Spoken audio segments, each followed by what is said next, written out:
All right. Welcome to my aquarium and to my YouTube channel. For those of you who don't know me, I am Rebecca Trotter. I am a writer and an activist, and this is my little aquarium. I am going to talk today about how to survive the apocalypse because it's a mess out there. People have been dealing with unthinkable things since the beginning of time. And, it's rough, but you can get by. You can survive. And I say that because I did. I'm not going to go into the story now because it takes too much time and it's hard to tell. But my background at this point is I was a stay-at-home mom for 22 years. I homeschooled kids for like 8 or 9 years of that. So like I was pretty hardcore. And my kids were ranging from like 25 down to 10 back in 2020 when I was involved with an organization that was putting on parties for homeless people on the streets in Portland, Oregon during the COVID lockdowns and the George Floyd protest. And we were going to be meeting, having an event with Senator Ron Wyden. I was flying into Portland to help get everything set and finalize those arrangements with that office. And my ex decided to use it as a chance to just destroy me. He put me out in the street, said I was never, wouldn't let me back into the house. I don't even know exactly what happened with the children. They pretty quickly decided that I was dangerous to them. Like my youngest daughter told people that she was afraid I would kill her or kidnap her. She was having people check windows and doors to make sure that I wouldn't break in and stab everybody. And the court system just failed and yada, yada, yada. Like I don't have family. I mean, I don't have family that cares about me. I didn't have so much as a couch I could go back to. I didn't have a winter coat. I live in Minnesota. Kind of necessary. I didn't have a car. I hadn't earned income for pretty much for like 20 years. So it was about as bad. Oh, and I have complex PTSD. So this like threw me into a state. Like there were periods I couldn't keep track of time. I had difficulty controlling my own body, holding up my own body weight, difficulty maintaining contact with the outside world. So I was supposed to navigate all of this while dealing with all of this. And I know he meant for it to kill me. I absolutely do. Here I am. Too bad. So sad. If you want details about that, well, first of all, if somebody wants to get me a nice big advance, I'll write the memoirs.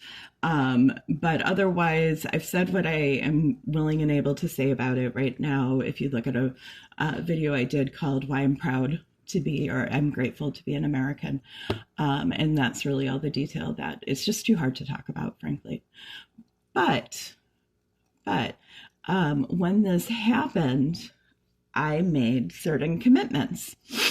I said, first of all, it does not benefit my children in any way, shape, or form for me to be dead, for me to be disabled, for me to be incapacitated, for me to become a psych patient, for me to be harmed and diminished.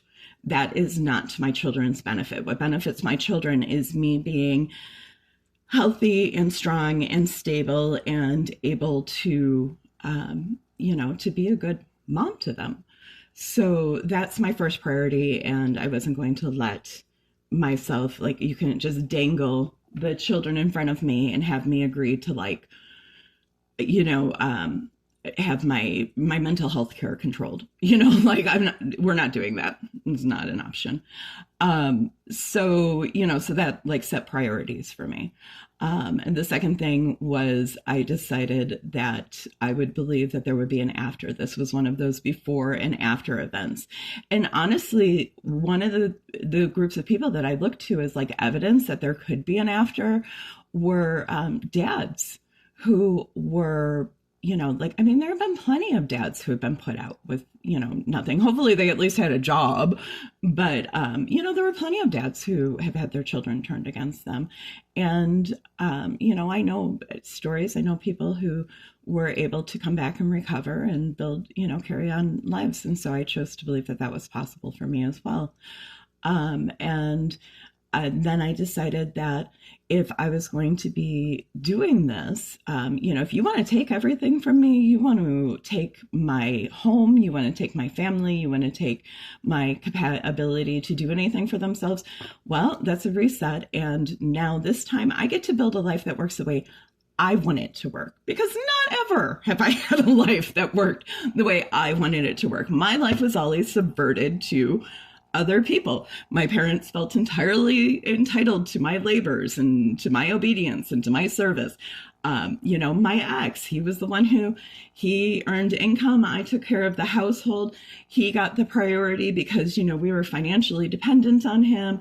And then he'd literally say to me, that whatever happened for the children was counted as a benefit to me. So he didn't have to do anything else for me. And I want to address people. One of the first questions people ask me is, why would he do this? Like, what was going on that he hated you this much? Because obviously somebody who does this to somebody hates them. And the answer to that is actually, and I didn't know this until I was, until after this was all going on.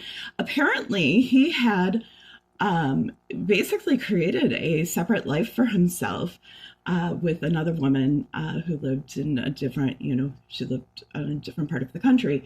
And he was, cheating with many people. He would do things like, he would be calling me with these women sitting next to them or next to him to talk to me to see how, while he was traveling, to see how the kids were doing or whatever.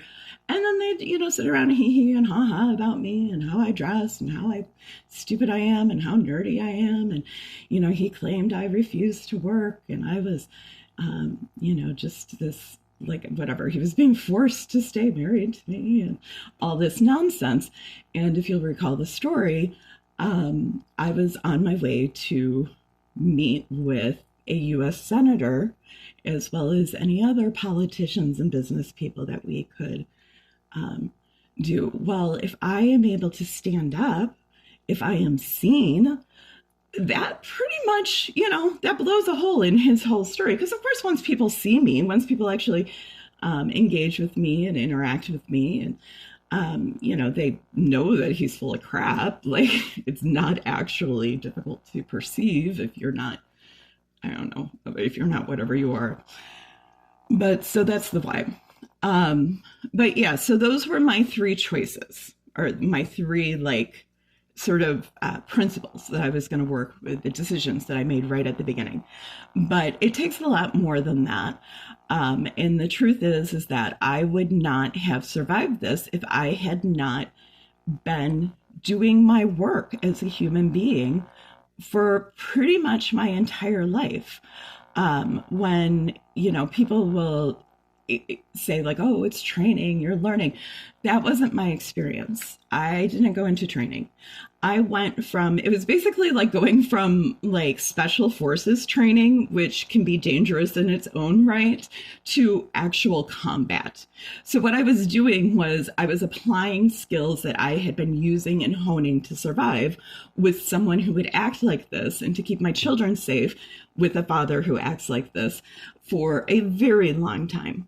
Honestly, going back to childhood, because it's not like my dad was any better. And I'm sure that, I'm pretty sure he and my ex have colluded in ways, because, if they could keep me under control, how much easier would their lives have been? Or if they could have me murdered, like if I die on the street because I'm out of my mind and trauma and I'm doing something stupid, oh, what a shame she died. It's so sad. Crazy lady with a drug problem. That's there. I treat my PTSD with marijuana. Yes, I smoke weed. Oh my gosh. As every doctor and therapist I've ever seen knows, with their agreement and approval. So yeah, like, I didn't start knowing how to survive the apocalypse when the apocalypse hit. I survived the apocalypse because I knew how to survive when it hit.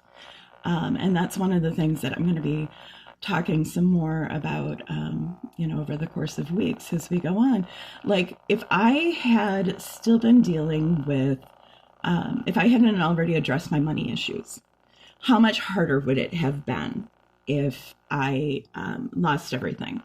And I'm now in emergency, I'm in danger, I'm in crisis, and I'm still dealing with my money issues, I don't have a substance use issue. I met so many people who had, like, prior to their world crashing in on them, they were using too much alcohol. They were experimenting too much. They were just kind of walking. They weren't causing problems in their own lives. But when crap hit the fan, now that thing became the tool that they had to rely on. And of course, that's how you develop a dependency that you can't kick, and that's going to kick your butt until you just do whatever you need to do to give it up. But, like, there's no way possible I would have survived if I had any sort of substance use issue. That would have done me in. If I still had daddy issues, one of the things I did when I only had 2 children and they were very young, I prayed and I told God, I made an agreement with God. If something ever happens to my children, I will carry on. I am a whole entire human being, just in and of myself, with or without kids, with or without a relationship, with or without anyone or anything else. And so even if my children were stripped away from me, I would still be a whole entire human being. And boy, when this happened, I mean, literally, that was an agreement I made with God, decades ago. And when this happened, there was part of me that was so mad. Like I felt like God had called in all my cards, like all of the agreements that I had made over the years, I accept this. I understand, my privilege in what I have possession wise, and I understand I'm not entitled to it. And I understand that I am okay without it, like all these agreements that I had made. And I was like, it was like God just called them all in at once. Oh, okay. I didn't mean like that. But of course, once you come out of the emotion of it, like, that was one of the things I took great comfort in, was knowing that there were a few other things, but, like, my children are in God's hands. I couldn't get back to them. I can't get any human to do anything to help them or make sure that they're safe. So I have to just trust that God is going to do that. And he's told me he's going to do that. And I look at, even as I raised them, like, people have often heard me say that being a mother was the first thing that I ever did that just felt natural. Like, I just knew what to do. And, I believe that was God's gift to me. I believe that was, the Spirit. And so if God and the Spirit were involved in the raising of those children, then I can feel a little safer that even when they're in an unsafe space, that they'll be okay. So it was all of that work that I had already done, being able to forgive, knowing how to let go, knowing how to keep my eyes turned forward and not get tripped up when things get wrong, get screwed up, not, being so consumed and paralyzed by, like, rage and despair. I mean, of course I had moments, but, like, to believe that I could come out of it, that this wasn't just like the way it is, that there was a process, I was moving through it. And, a big part of this was also the reason that I was willing and able to do this was because I had, I have things I want to do with my life. Like, if I have to be on this stupid fucking hell rock, well, then I would like to do something other than make, these really crappy people comfortable. Okay. I would like to do something. And I feel like I have a right to pursue that. I'm not hurting anyone. I'm not taking from anyone. I'm not, I haven't been trying to do things, build things in a way that deprives or diminishes my, care and responsibility for for my family, for example. So I feel like, why would you not want me to do that unless, you've built a whole life and that depends on me looking like an idiot who can't do anything, in which case, well, I mean, you're bad. Um, but yeah, so I've been using those tools and I've been, pursuing my goals every single day. That was one of my things. Every day I take some small step. No matter how bad I was, I would take some small step towards my goals, you know, even if it was something as simple as look up the price for something, all that stuff accumulates. And so now, just so you understand, when I say like, I'm still here, I'm okay. Um, you can hear me, you can hear that I'm okay.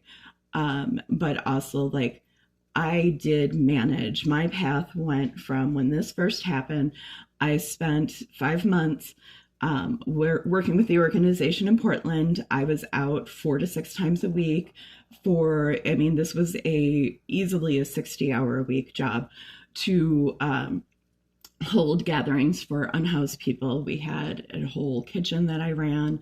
Like it was a lot. I did a lot. But I went out there, I served people. When the world crashed in, I said, well, Jesus told us to feed the poor and to love the brokenhearted. And so that's what I'm going to do while I try and figure out what else to do. But I was already doing that. And that's the whole thing. Like there's in the scripture, Jesus talks about, he tells a parable of the women with the oil in their lamp, and that they're waiting for the bridegroom. And when the bridegroom appears, some women had the oil in their lamp and some women didn't. And, the ones who did went on with him and they were unable to help the women who didn't have oil, who then had to rush out. And like, that's really what this was like. This was like the bridegroom showed up and said, hi, I'm the apocalypse. And I had oil in my lamp. If I hadn't had the oil in my lamp, well, then, I would have died. I absolutely would have. I wouldn't be sitting here talking to you. And even if I was sitting here talking to you, I wouldn't be sitting here talking to you from a 3-bedroom townhouse a mile away from my ex in a really nice community with a good school district. In a beautiful, I'll show you this, it's not like the biggest fanciest thing in the world, but for someone who was sleeping in her car 2 years ago, I feel pretty good about it. I'll do something later in the week on money because of course that's like a huge issue that people have. But like I've been here for over 2 years now. Nobody else pays my bills. I don't have much. I have a nice house because I don't have money to do anything else. But that's fine because it's giving me a stable place to continue to grow. I started the organization Love Talk. Sorry, that's the name of the organization in Portland. My organization is Food for Thought Afghanistan, which, if you haven't checked it out, you can look at foodforthought.care. We have an awesome board. We have some projects that we're working on where we have big plans, big dreams. We're trying to support grassroots work of Afghan activists. I'd invite you to do that. But like, I am building the life that I wanted to build because I'm capable of it. And the only reason I haven't been able to until now is because of people who do really crappy things to me and mess up my life and destroy the things I'm working on and take away my career repeatedly. And the people who stood there and watched and went, oh, well, maybe if you weren't crazy, like, no, fuck that shit. I know what I'm capable of. I know what I can do. Just set me free. So it's just bizarre because I was the one who was really tied down by, by my devotion to my children and my determination to look after their well-being. And yet somehow I am now the person who is like the proverbial childless cat lady, except I don't have cats. I have some fish and shrimp and snails in there somewhere. But I have time.